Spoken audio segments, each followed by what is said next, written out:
So welcome to our keynote session this morning on the second day of ARCOM.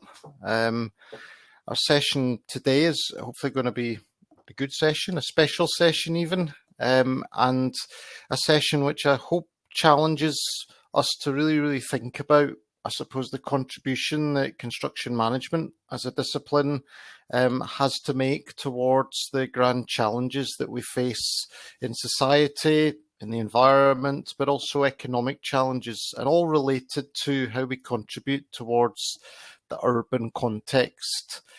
And I suppose our session comes on the back of discussions that I've been having with our two keynote presenters today, Tina Gustavsson and Andrew Karvonen, both from KTH, Royal Institute of Technology in Stockholm.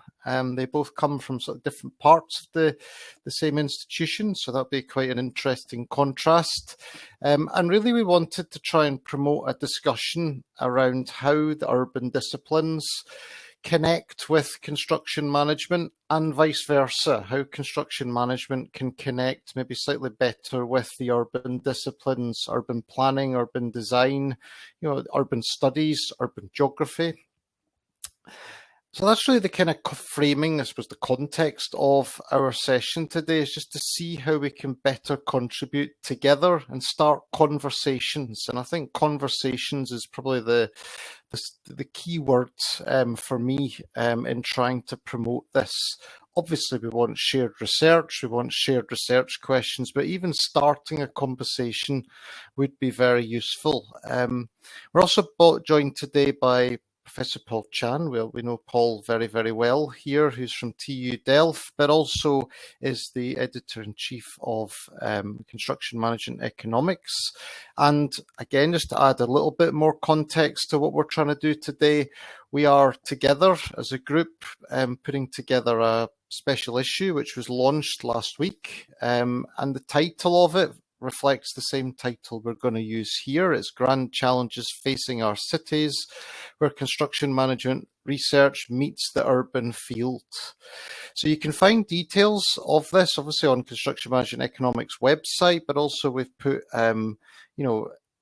files for you to download in and around ARCOM. But there's an abstract deadline of the 1st of December for an extended abstract of about 1,000 words. And hopefully today, if you're interested, we'll give you a framing around how you might want to interact with that. And I would urge you to pass it on. Okay, pass it on to your urban friends, and they may want to get involved and kind of come and contribute, but pass it on to people that you think may be interested. But before I hand over to our keynote presenters who are going to give us a little bit of added context, I just wanted to present you with an image which I think to me is one I use a lot when teaching. I use it a lot in Glasgow because it's of Glasgow, and it's striking. It's really striking once you get to know the geography of this part of the city. This is just the north side of Glasgow city centre. Some of you may know the concert hall in Glasgow, and it kind of sits behind there.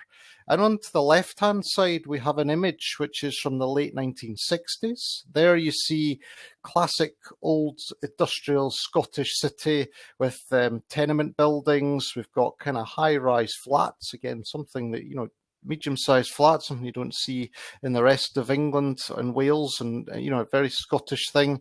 And we also see a big train station up in the top part of the image, which is called Buchanan Railway Station. And of course, we know in the late 1960s or in the 1960s, there was a huge drive towards urban change, massive regeneration of many of our particular industrial cities, and adoption of new architecture, new ways of thinking, and new everything. And literally in this image, you can see as we move to the image just to this one here in the 1970s, is the same piece of land about 5 6 years later. And our planners have cleared it. effectively.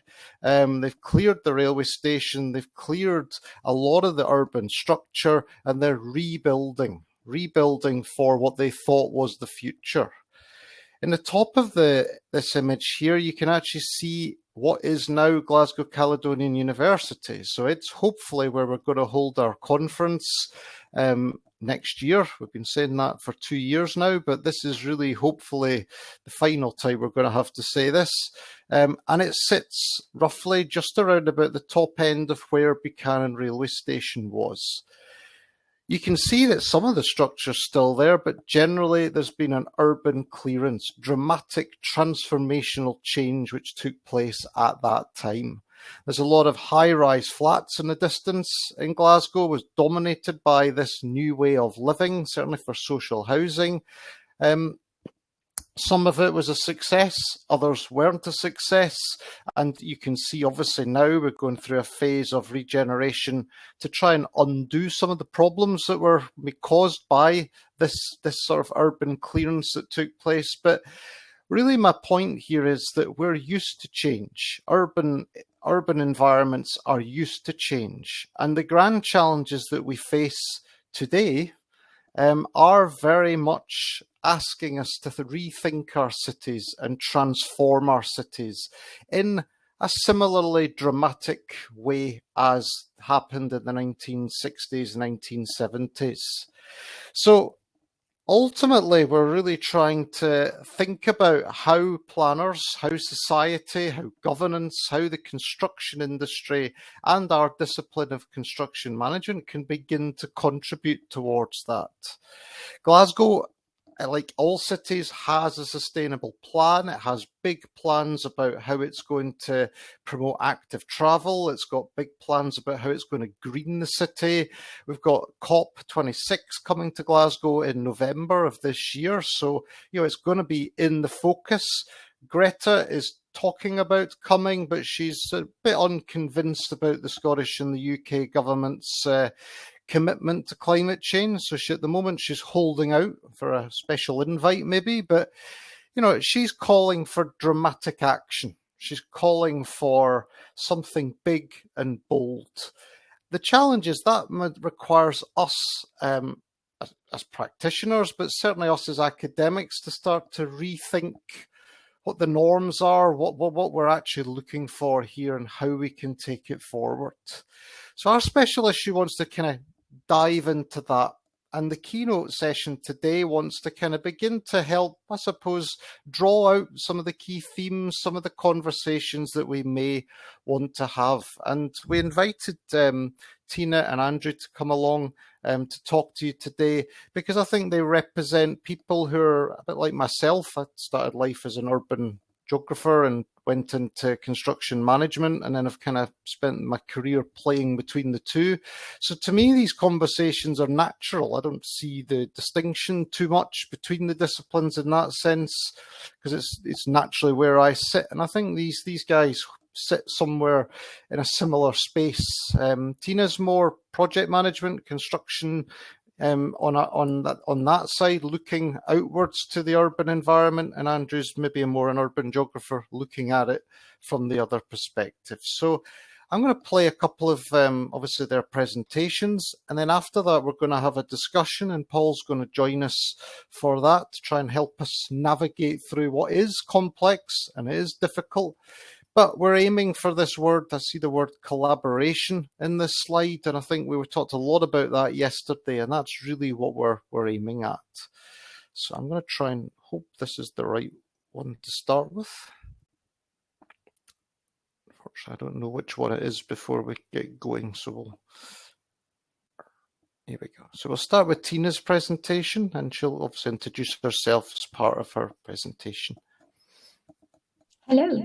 My name is Tina Karrbom Gustavsson. I work as professor at the Royal Institute of Technology in Stockholm, Sweden. I'm here to give you a presentation, and I will start by sharing my screen. Okay, I hope you can see it now. I'm here to present my arguments to why I think construction management research could really benefit from engaging with, being inspired by, being combined with different urban perspectives. However, the most important argument has already been said by Greta. We are in a climate crisis, and the construction industry needs to change. So what can we, as construction management researchers, what can we do in order to support a more sustainable development in the construction industry? Well, we can start by thinking about what kind of questions we formulate, what kind of problems we look into, what kind of literature and perspectives that we apply, and how do we communicate and collaborate with industry. I think that different urban perspectives are really important, and I will give you an example to why I think this is important. My example starts in Sweden, in Stockholm, in an area that's called Stockholm Royal Seaport. And Stockholm Royal Seaport is an urban district located just outside the city center of Stockholm. It takes approximately 10 minutes if you go by bicycle, or 20 minutes if you walk from the city center of Stockholm. The Stockholm Royal Seaport is an urban development project. It is the ambitions are to become a sustainable urban city by the year of 2030. The ambition is to become an international showcase and role model for international urban development. And the initiators are the City of Stockholm and Stockholm City Council. I have followed this project since approximately 2010. But it was in November 2010 when I and a colleague, we went on a guided tour in Stockholm Royal Seaport. We went to the webpage of Stockholm City and we applied for this guided tour. It turned out it was just the two of us on this guided tour, and we were given a lot of PowerPoint presentations on the visions and ambitions and plans and letter of intents about the Stockholm Royal Seaport and what was to become. So you can say more or less that this was a presentation or a guided tour of the sustainable city to become. During the next decade, me and my colleagues, we continued to follow Stockholm Royal Seaport and the development of Stockholm Royal Seaport. For 10 years, we collected digital footprints of this sustainable city in the making.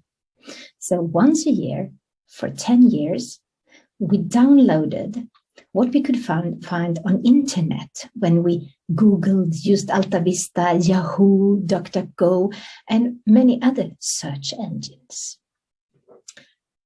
Based on 10 years of documentation of how the sustainable city could be performed online, we concluded that the transformation it really includes both the transition towards sustainability and at the same time the transition of sustainability. We have published a paper on this, on how you can understand sustainability as performative. I will not go through the findings of the paper more in detail, but I would like to kind of conclude that what this enables, when you look into the development over time of, for example, a development project of a sustainable urban area, the construction management has a possibility to go beyond the rational, the time-limited, the single construction projects, and start to engage with the transition towards sustainability and also the transition of sustainability. Because I guess we all remember, no project is an island, but it is included in a wider context, and you have to acknowledge the wider context, because projects are not linear models of how ideas are implemented through plans. but they are the effects of heterogeneous interests, of emotions or consensus, as well as carelessness, conflict, and clashing intentions, as Bergström and Dobers wrote in 2000, inspired by work of Latour. So, you can also go to more recent literature and find the argument that in order to understand and extend our understanding of projects, we need to zoom out from the single project. We need to explore projects from new perspectives on macro level. Urban perspectives is a really good example here. And in order to illustrate my argument, I would like to invite you now to a guided tour of Stockholm Royal Seaport in August, just a few days ago, and let's join me. I took this tour just before lunchtime, and I have documented it. I went from number 1, which are the earliest, the first stage of this development process. So, and then I continued to number 2, which is a stage that has just recently been finished. People have started to move in. I continued to number 3, which is an area at the moment under construction. I continued to number 4, which is an area that has not yet been changed in any way physically.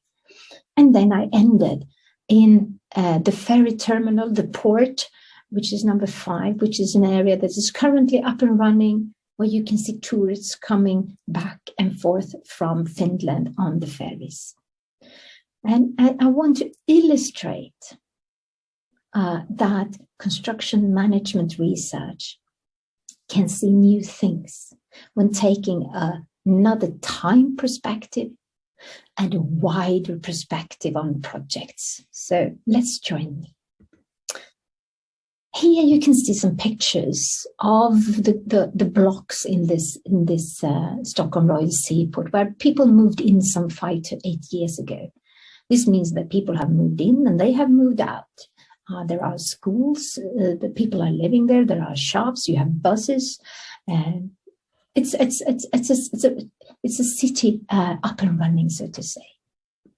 If we continue to number 2, you can see some of the blocks where people have just recently moved in. You can also see that parts of the premises is not, it's empty, so to say, because companies have not, shops have not moved in yet. And of course, due to the COVID-19, things have more or less also.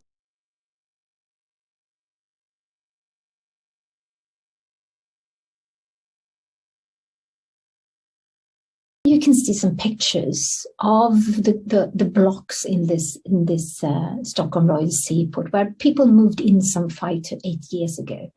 This means that people have moved in and they have moved out. There are schools, the people are living there. There are shops. You have buses. It's a city up and running, so to say. If we continue to number 2. You can see some of the blocks where people have just recently moved in. You can also see that parts of the premises is not, it's empty, so to say, because companies have not, shops have not moved in yet. And of course, due to the COVID-19, things have more or less also stopped. You can see the red sign at the library saying that the pandemic is not over yet. Giving warning on taking precautions in this time. And so this is an area just recently being a residential area. Previously, it was a construction area. We continue to number 3. Now we are closer to the seaside. You can see the areas under construction. Stockholm Royal Seaport was previously an old harbour area, an industrialized area that's being transformed into a more residential area where people are living, shopping, going to schools, going back and forth to work, and so on. An interesting example here is you can see the signs. The signs indicate both permanent and temporary routes in this area, also signalizing that it is an area in transition. Number 4 is where we have the subway station. Here people come and go. They come here to go to work, to schools, and they come back here when they come home from work and schools. You can also see the gas station is still here, and you can see some examples of, let's say, sustainability initiatives going on, even though it still hasn't been changed in construction-wise. You can see some electrical vehicles, and you can see the truck delivering ecological fruit to people living in the area. Last, my stop at the ferry terminal. This is an ongoing ferry terminal with ferries going between Sweden and Finland. You can see the buses, the hop-on and hop-off buses where tourists take their tour trip around the city of Stockholm. You can also see the old oil terminal that is about to be closed down and moved to another area, because this area is to become Stockholm Royal Seaport and the sustainable city in the coming stages of this development process. So in 10 to 20 to 30, we don't know, but approximately that period of time, there will be a change also in this area when it comes to new housing and new shops or whatever people need in a sustainable city in the future.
I would also like to add with this zooming in and zooming out perspective, because one of my PhD students, Susanna Hedborg, she has been really taking a closer look on the Stockholm Royal Seaport by zooming out from the single project perspective and then zooming in on what can be understood as project ecology and how this working closely to another over time in many different projects, parallel and serial, and how that actually affects different kinds of routines and processes in the client organizations. So she has actually explored how the development of a neighborhood from a project ecology perspective. That's one example of mixing urban perspectives and construction management research into something interesting. So, to conclude, when we zoom out and use urban perspectives, we actually are provided new ways to understand construction projects. We can see the construction projects are integrated in a web or ecology, if you want to call it like that. They're not time limited and unique. They are interconnected in time and space. We also have new ways to understand change in construction because, construction projects' truths are challenged. They're challenged by landowners Here, the city of Stockholm, who actually put high environmental demands higher than the national requirements because they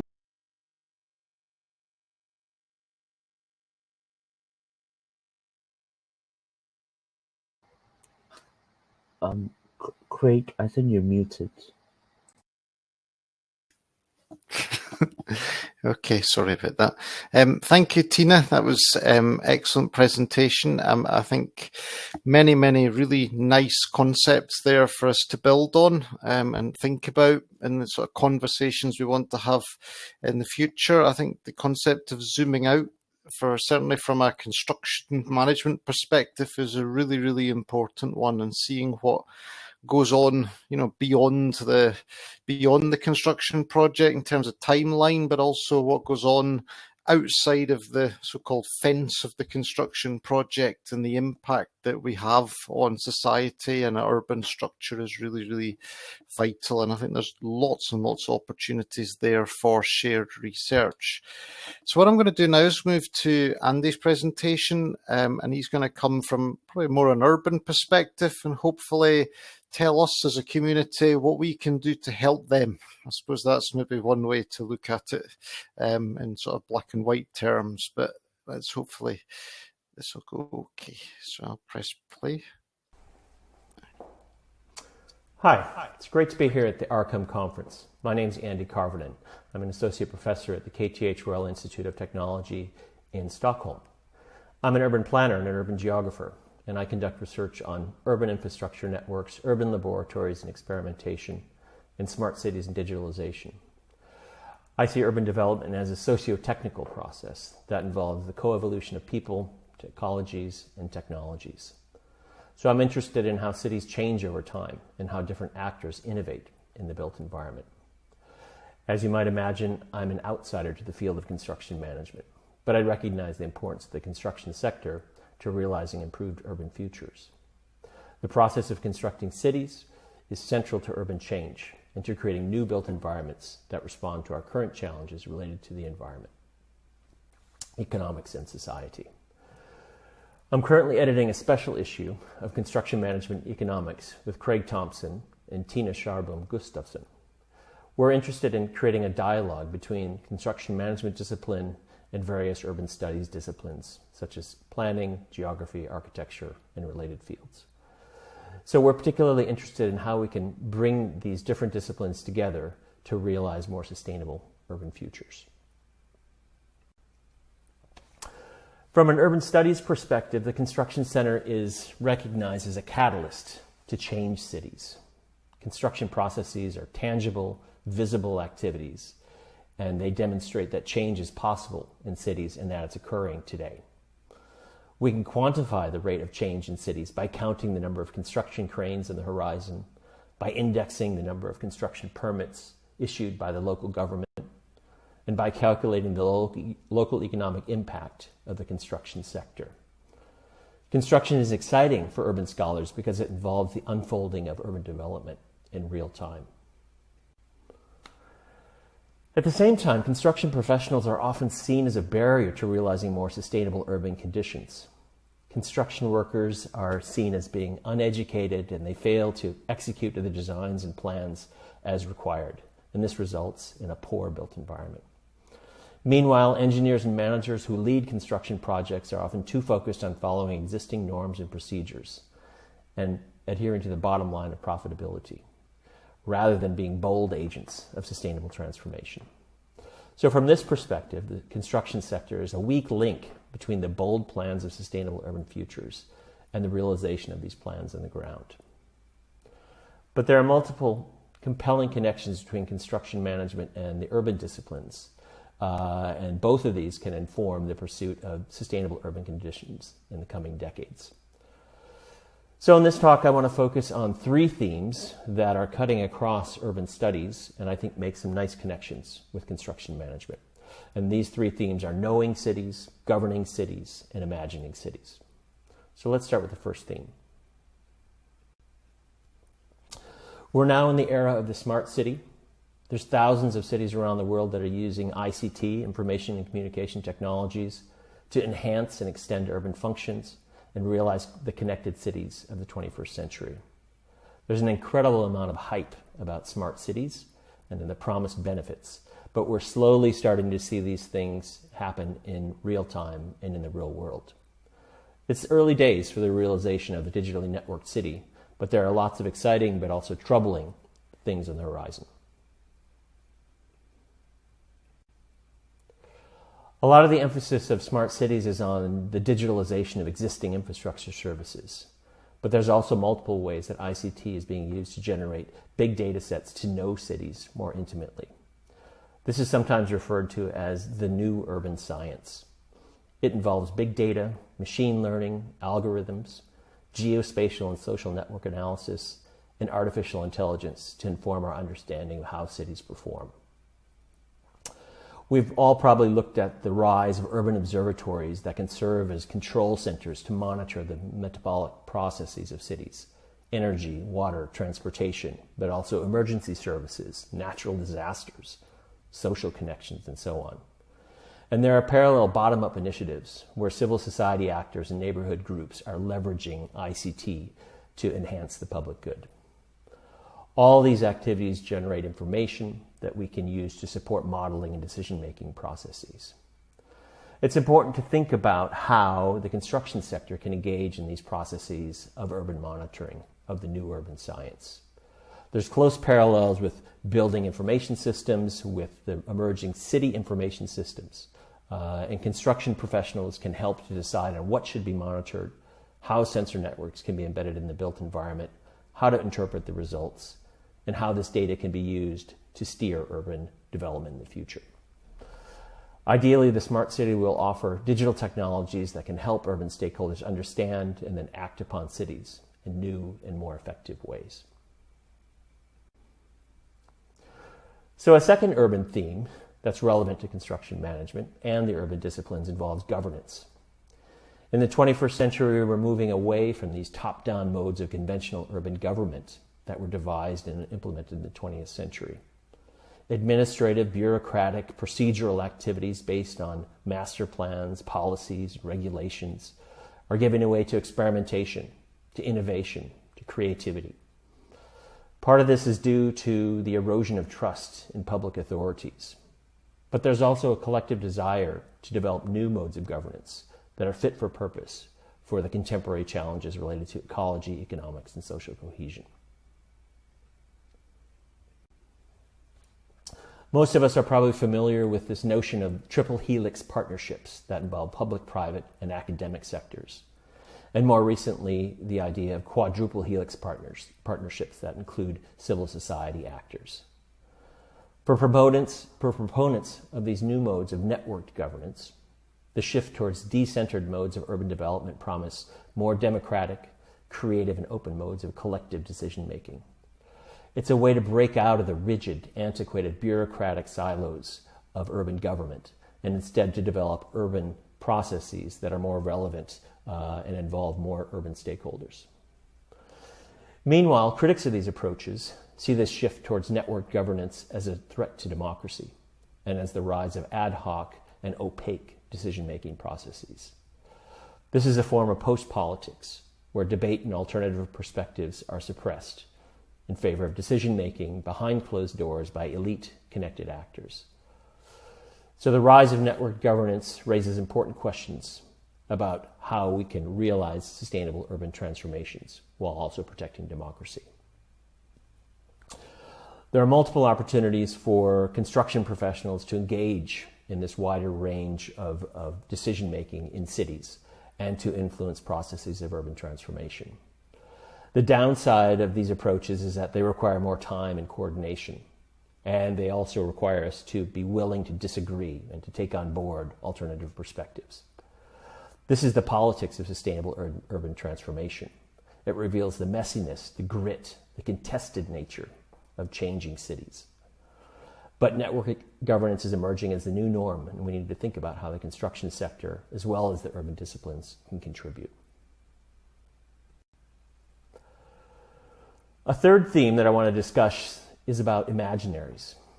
Urban development has always been driven by narratives and stories about improved futures and the pursuit of bold, far-reaching plans and designs to achieve those futures.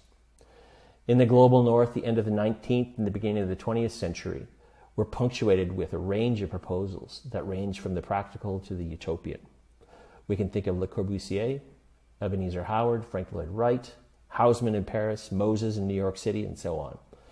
And we see this today with smart cities and eco-cities and other bold visions for how we can transform cities into livable, prosperous, and resilient human settlements in the coming decades.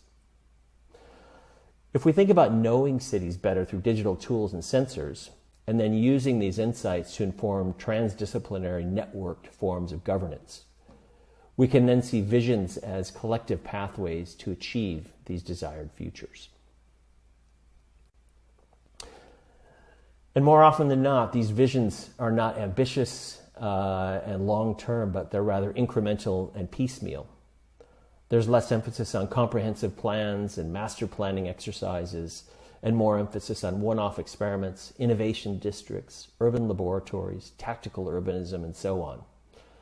The idea is that we can realize concrete change by focusing on small, manageable parts of the city. And these small measures add up collectively to big changes.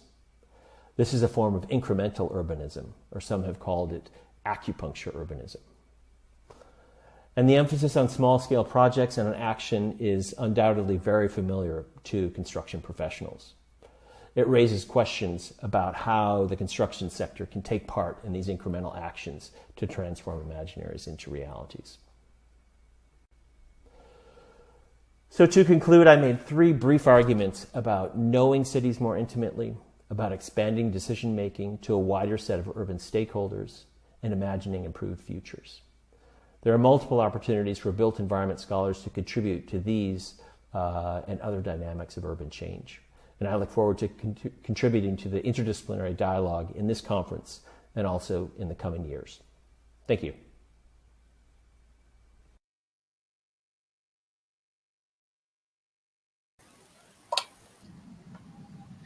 Thank you very much, Andy. That was excellent. Yeah, I think if you have a look at the chat, there's already some really interesting discussions opening up there, and a lot of themes that are coming out. Certainly, as an audience, you're identifying in both the presentations. Governance, politics, I saw talked about quite heavily, and also I thought probably around the life cycle, project life cycle, and these concepts are very important for us to kind of reflect on and consider.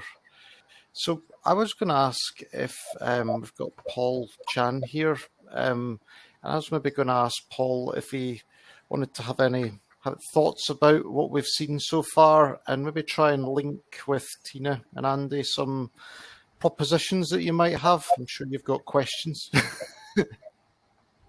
Okay, thank you very much, Craig, for that. And also thank you, Tina and Andy, for both your provocations. I really enjoy both presentations, and I can see a lot of linkages with the discussions that we had yesterday.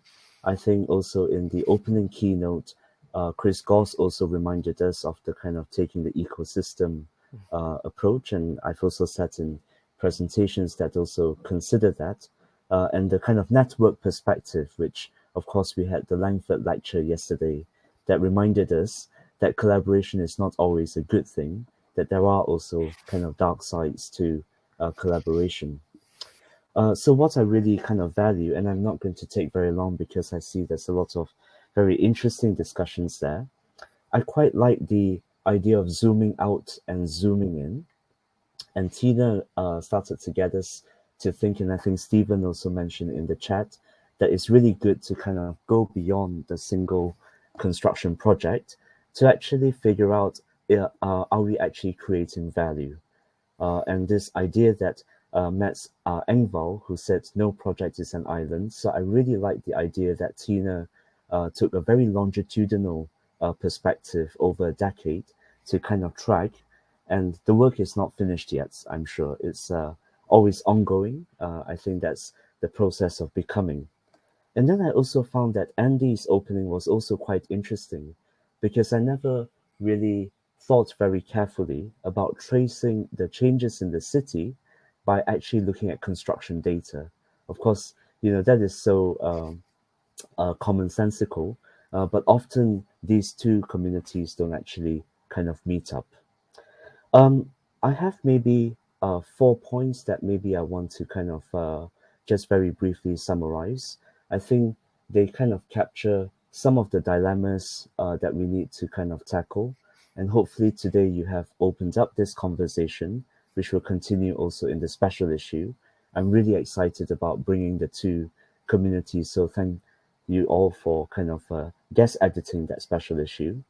But maybe the first point I want to raise is the point about contradictions.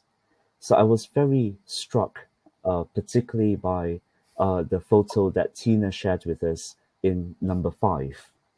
Because what I see there is that you have indeed sustainability initiatives that actually are set against non-sustainable alternatives.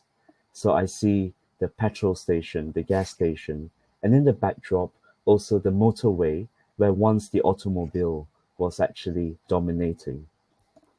And with these contradictions, I think the second point I want to then kind of highlight is the issue of choices.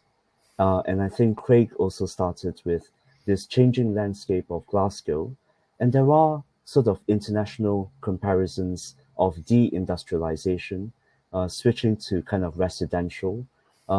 Residential is good if actually we are inhabiting these places, but if we are just using it for investments speculatively, then maybe perhaps that's not the kind of sustainable cities we want to create. But who makes these choices? So Andy also kind of reminded us that actually perhaps we need to start thinking, is it done behind closed doors by the elite members, which is also what construction management researchers tend to focus on, rather than to kind of think about co-creation in a more democratic way. The third point then, I think, is how do we then engender these conversations? And I then see actually that it's conversations between disciplines, and I also saw that Libby mentioned this point, is the urban the same as macro? And sometimes we use certain words and we mean the same thing, or maybe we use the same words, but we mean very different things. So I think this is a major challenge of stepping outside our disciplinary boundaries. How do we actually engender those conversations so that we actually move the agenda forward? And my final point, I think, in all of this is really about change. And I was also struck by Andy's provocation that actually we have these urban thinkers as wonderful imaginaries, but then when we translate that to kind of practical projects, they are not the bold agents. Well, I'm wondering whether that characterization is necessarily a fair one, because of course the people who are running projects are also running it within constraints. But that also reminds me of Tara Brooks' sort of provocation yesterday, which is who reads these journal papers? And therefore, do academics are we comfortable with just playing the role of reflecting and maybe representing? Or should we also be reacting, responding, and also intervening? So I would like to maybe also open up the discussion of academics as change agents. And maybe we could be those bold imaginaries that go beyond time, cost, and quality. So thank you all. Wonderful. Thank you, Paul. That was excellent. I'd maybe to start with Tina, and just you don't have to take on all of that agenda. That was quite a lot in there, but I was wondering if you wanted to maybe pick a sort of an area that Paul was identifying there, and maybe just reflect on it from your perspective.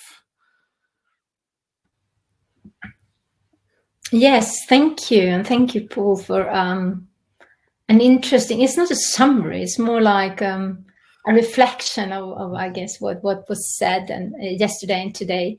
I think that one, if we talk about contradictions, which I think is a really interesting thing here, is, I think we all know that, or could agree on that the most sustainable thing would be not to build. I mean, in the tour that I took, or the guided tour that I brought you on, I mean, a very interesting thing is that this discussion that not to build is the most sustainable thing, but to keep those, old tanks and Ferroton, not to change, is that not to transform that, is that social, is that sustainable? So I think an interesting contradiction is, I mean, is it the case that if we do not build, it's more sustainability than build or rebuild or reconstruct or transform?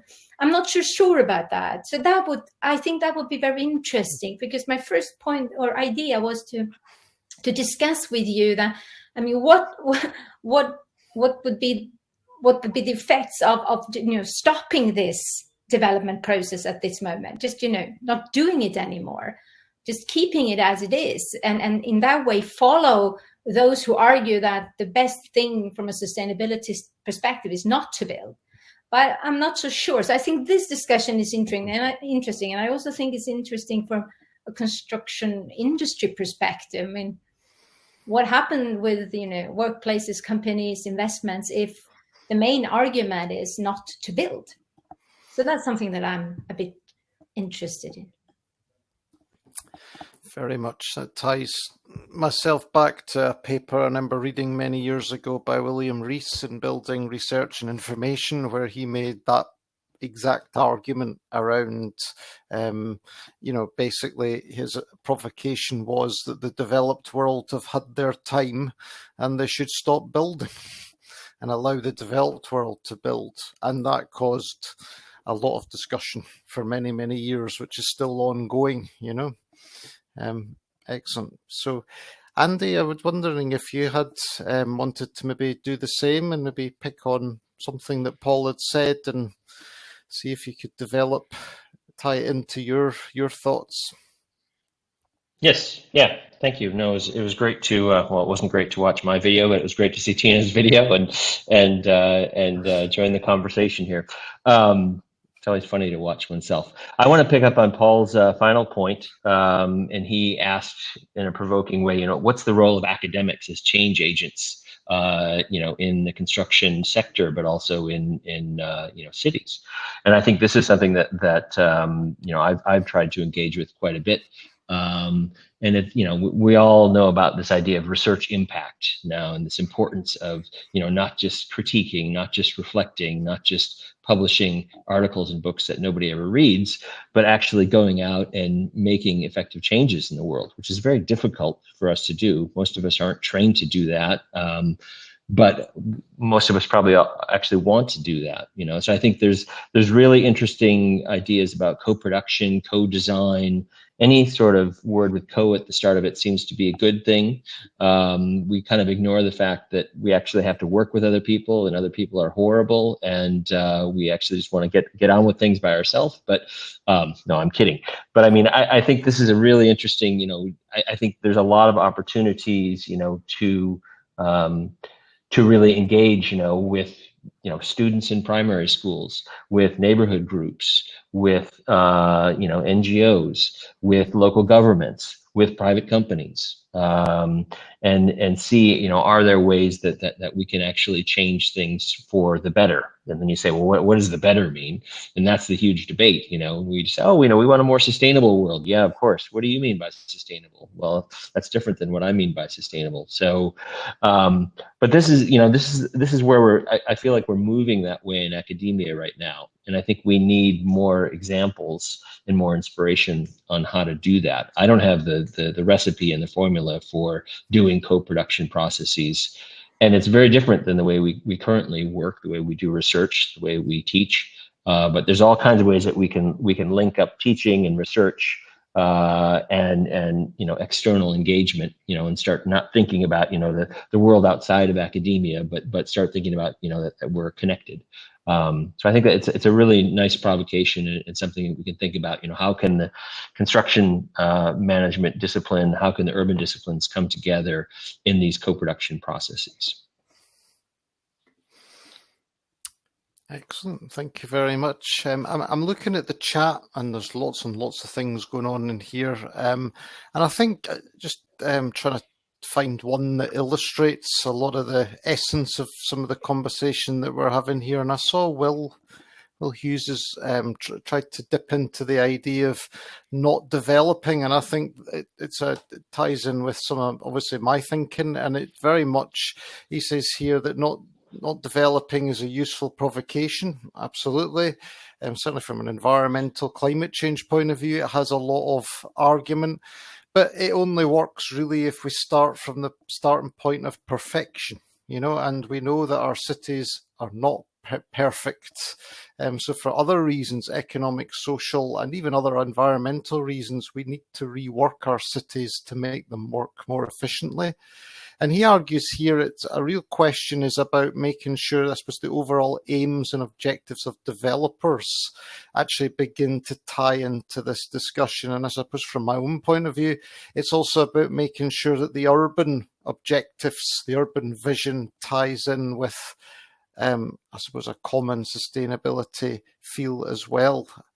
And I wondered if any of the panel had thoughts about how we can better align the urban plan, the urban vision with the construction project vision and plan, and make them talk to each other a bit better. I don't know who wants to. I was just reflecting there, and also I think Will could also use his microphone if he wants to. Yeah, maybe. But I was also thinking of this idea of learning, because I think we are rather instrumental in, Andy mentioned that we teach, right? But actually we document those lessons, and we could learn to build scenarios. I think there was a comment on scenarios for better designs, perhaps, in the future. Yeah, thanks very much for the shout out. I think my worry is that where I live, there are huge conflicts and tensions between developers, local politics, sustainability, social value, corporate responsibility, and construction people kind of just get lost in the noise, because obviously most construction people couldn't give a shit about any of this. And neither could property developers. They really couldn't care less. And we've got lots of political and economic mechanisms already in place to help us to meet the sustainability agenda, social value, and so forth. And it seems to me that the task of property developers is to do anything they possibly can to avoid implementing ideological agendas, and just make as much financial return as possible from a piece of land. The economics of land use are different in different countries and at different times. But currently in the UK, the economics of land use and the whole political agenda is structured around making the rich richer at the expense of the poor. I do get very frustrated that it's kind of the elephant in the room, really, the voracious greed of rich people. There's just no limit to it. And then the rest of us are here struggling with the crumbs from the table and apparently being given political power through, the ability to vote. But who do we get to vote for? These complete buffoons, cartoon characters, whose only agenda is to help the rich people stay rich. So I think that, looking for some magic in the relationship between urban development and construction, okay, that would keep us busy, but I'm not sure it would get us anywhere. Sorry. No, I think that links very, very strongly with probably a lot of the challenge of trying to create that conversation between the two areas. Any of our speakers, Andy, do you want to say?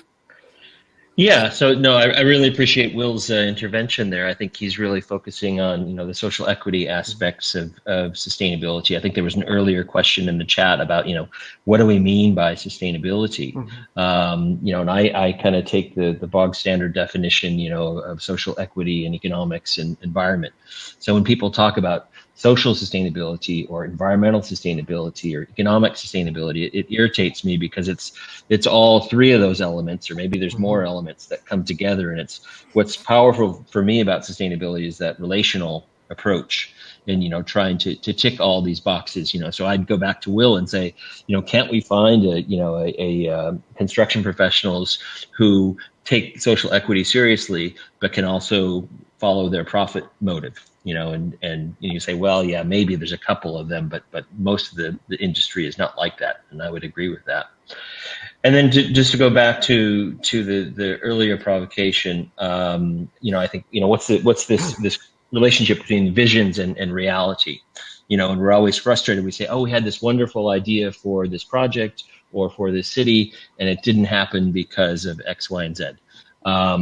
And, you know, maybe one of the things we need to do is lower our expectations, you know, so we have our visions that are very high, but then realize that they're going to get watered down, that they're going to not be 100% fulfilled, but still be happy with 80% or still be happy with 60%. But then, you know, it's always this continual process. And I think this goes back to some of the things that Tina said in her video, you know, where if we can start to stretch these time horizons, and, you know, construction projects, they start and they end, but there's a before the start and there's an after the end. And so if we start to think about, you know, construction as this continual process of urban change, we're not going to get there to that vision, you know, the first time we go through, but iterating, next loop, going through it, maybe we get a little bit closer and a little bit closer. So it's incremental. And with climate change, we don't have time for all this little incremental stuff. We need to get there tomorrow or yesterday. But that's sort of the reality. So, but yeah, there's thoughts off the top of my head. Thank you, Andy. I see, and Tina, I think are you going to give us some context from the Netherlands, maybe? Oh, do you mean Lensje? Yeah. Yeah, I just posted that we did some research about whether these developers were actually interested in any climate adaptive measures, or no, not at all. It didn't occur in their mind, and that's what we talk about with a lot of contracts with everybody. They say, well, just provide us with these legal conditions. So if the law says we need to do so, we're going to do it. Otherwise, we're not going to do it. And that's the thing that I really hate about this sustainability. Nobody really wants to start for themselves. So it's easy to talk about others, but it's hard to start for yourself. And if you start by yourself, then you have these legal restrictions that don't allow you to experiment with circular materials or other things, because then the safety regulations are too strict. So it's a chicken and an egg problem on the one hand. On the other hand, it all comes back to us being brave and just living your dreams, standing in front of your own visions, and develop values that we all agree on, and that all are also valuable for the future. So that's the thing with the sustainability discussions, I think. Sounds like my part-time construction management students, undergrads. They tell me all the sustainability stuff. It goes back to Will. Will was just saying, tell me what I need to build. And that's what they're focused on. And it's very interesting. You know. Tina, do you want to come in? Or are you... I'm working in parallel here, also engaging in the chat. Well, I think that there are some important things here that could really, spur some interesting papers for this special issue. And one is land. Just, how we view land and the use of land, the price of land, the power of land. Because I think that this is a theme where regulations of land, just to link to Lensje's discussion on regulations and things. I mean, this is a topic or a theme that we could work on together construction management researchers and researchers from say, urban scholars. So land is an interesting and important and very strong and powerful concept that many can relate to in different ways. So that could be something. Thank you, Will, for that, pointing that out. I think if I can just jump in there, this has been a constant irritation for me over many decades, really, is the construction management community seem to ignore land. We talk about the productivity of construction, and we rarely talk about the productivity of land. And it's very interesting how people think about the value of buildings without realizing. I mean, we had a deputy prime minister a few years ago, Tujags Prescott, who had this ambition, this fantastic political ambition. Let's reduce the cost of housing to £60,000 a unit, and the industry said, but it already is £60,000 a unit. The house is £260,000 because the land was 200,000. The point was that the cost of construction was so trivial compared to the price of land that nobody outside of construction really cares about the productivity of construction because the land is so expensive. My house, I think the rebuilding cost of my house is about 7% of what I paid for it, which means that 93% of it is the land. And it's not even a large plot of land. It's not even big enough to be measured in fractions of an acre. It's a few, the garden's the same size as the house. And there's this huge, it's really important to bring Andy and his research community into this debate because it does help to remind us that the value of construction is rather trivial. Politicians love it because it seems to be a quick and obvious result of their policy objective. But building stuff doesn't help us. It doesn't contribute to economic growth. I know politicians tell us it does, but it doesn't. There is no economic growth formula that includes construction. Economic growth formulas are about investment, education, and so forth. They're not about building. Very much, very much. It reminds me many years ago of going along to a BRE event and a BREEAM showcase event of great projects that and it was at the time where they were just launching some of their BREEAM excellent buildings for the first time, and I went along with an urban planner who sat beside me, and he just looked at me and looked at this wonderful building, lots of solar panels, lots of all the right things, and he goes, yeah, but it's in the wrong place. So it can't be sustainable. It's just physically in the wrong place in a city. And it just made me think, this view of what was sustainable from at that time, BREEAM's perspective was very much about, the edge of the construction, the plot of land that it was on rather than where it sat in the city. And it's just that joined up thinking, we need to be talking. I mean, BREEAM have got a bit better at that over the years, but it's that mentality that we're really needing to connect with, and land is massive. Certainly in different parts of the country, you can see that, certainly in the UK, very dramatically, not least where Will lives, where it's very dramatic. Yeah. So I don't know how much time we've got left. Have we maybe got time for maybe one more question, or am I going to get told to get off and move on?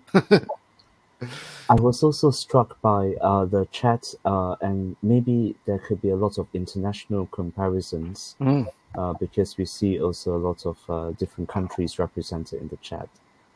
Might be useful to learn how it works in some places and not in others. Absolutely. Certainly that connection. You see, again, we talked a little bit politics and governance and planning systems and economics and societal view as well, is a very, very important shaping of how cities develop and how the construction industry will interact with that. So I think that's certainly something we would love to promote, definitely. Any final thoughts from the panel, maybe? Anybody? Anything to... I just have to say thank you for initiating this dialogue. Hopefully we can do a follow-up next year to see where we get to. Yeah. Yeah. I think we're not going to solve all the problems here. This is rather complex, to say the least. But I think at least if we can start, from our perspective, to start to see, the urban perspective a little bit more in some of our scholarship, some of our research, and vice versa. If we can contribute a little bit more to urban-related research, urban geography research, very seldom do you see ever a construction-built environment perspective in an urban geography paper. Urban design, urban planning. This would be really, I think, what we would like to see from this special issue is just a very small start of it, and just to get us thinking and get us talking to each other. I think we all probably work in universities which have urban departments. They may even be part of our department, if you have a built environment department. So I think getting that conversation between each other so we can understand a bit better is, I suppose, where we're trying to get to. So I probably want to bring the session to an end. So I want to say thank you very much to our panel. Thanks to Tina, thanks to Andy, thanks to Paul, as always, thanks to some of our other participants, and thanks to the chat. It's been going like a steam train here. It's been very, very busy. So busy we can't even pick up some of the points, but thank you very much for that. And hopefully this is the start of a conversation. Okay, so thank you very much.